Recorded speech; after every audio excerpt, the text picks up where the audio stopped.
En 2020, le partenariat avec les collectivités territoriales françaises, ça sera 21 conventions avec 24 collectivités. Ici, on parle des conseils régionaux, des grandes villes et ou des métropoles. Il s'agira de partenariats pour la plupart engagés sur 3 ans, dont 6 seront renouvelés en 2020. Avec un budget global représenté par l'ensemble de ces conventions de 2,3 millions d'euros, constitué à parité, c'est-à-dire que chaque euro de l'Institut français égale 1 euro de la collectivité territoriale. Et ce seront 250 projets à peu près qui seront accompagnés dans tous les champs traités par l'Institut français. Alors d'une part, pour les formes de ces partenariats, il y aura le soutien à la mobilité des structures, des compagnies et des créateurs de ces territoires à travers les dispositifs d'aide mis en place dans le cadre de ces partenariats.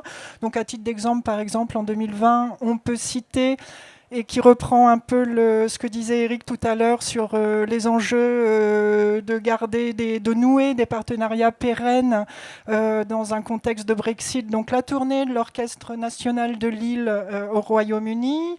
On peut citer également à la Biennale Dakar 2020 le projet Le Rêve du paquebot, par les artistes nantais Olive Martin et Patrick Bernier. Avec Pays de la Loire, on accompagnera Emmanuel Luynes et Jocelyn Cotensin pour un portrait de ville à Sao Paulo. Voilà, ou encore on peut citer un projet d'art urbain et d'art mural de Delphine Delas, Water Matters, Pondichéry, avec la région Centre-Val de Loire, voilà, pour vous donner un peu plusieurs formats de projets qu'on est susceptible d'accompagner. Et toujours à l'adresse de ces structures et créateurs des territoires, et notamment de ceux qui sont en train d'émerger ou qui continuent un développement amorcé déjà, pour aider leur développement de façon structurante par rapport aux enjeux de l'international. Nous programmons également avec les collectivités des tenues de journées d'accompagnement professionnel sur un domaine donné qu'on appelle les rendez-vous de l'Institut français et qui sont donc réalisés en collaboration par l'Institut français et la collectivité territoriale correspondante. D'autre part, nous travaillons également ensemble à valoriser la lisibilité, structurer la lisibilité de l'offre pour l'international, principalement en travaillant par filière et notamment en la structurant à travers différents supports.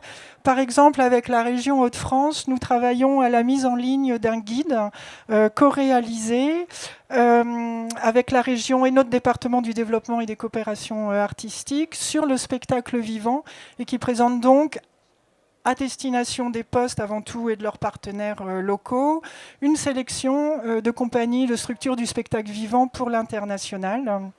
Et plus généralement, du reste, les opérations d'attractivité que l'Institut français développe associeront et associent déjà du reste les collectivités territoriales. Je pense notamment au Focus, qui, je le rappelle, sont des opérations qui s'adossent à des manifestations qui présentent des programmations et sur lesquelles on invite des professionnels étrangers pour leur présenter un vivier et la création qu'on souhaite mettre en avant et pour favoriser ensuite des coopérations et des mises en connexion.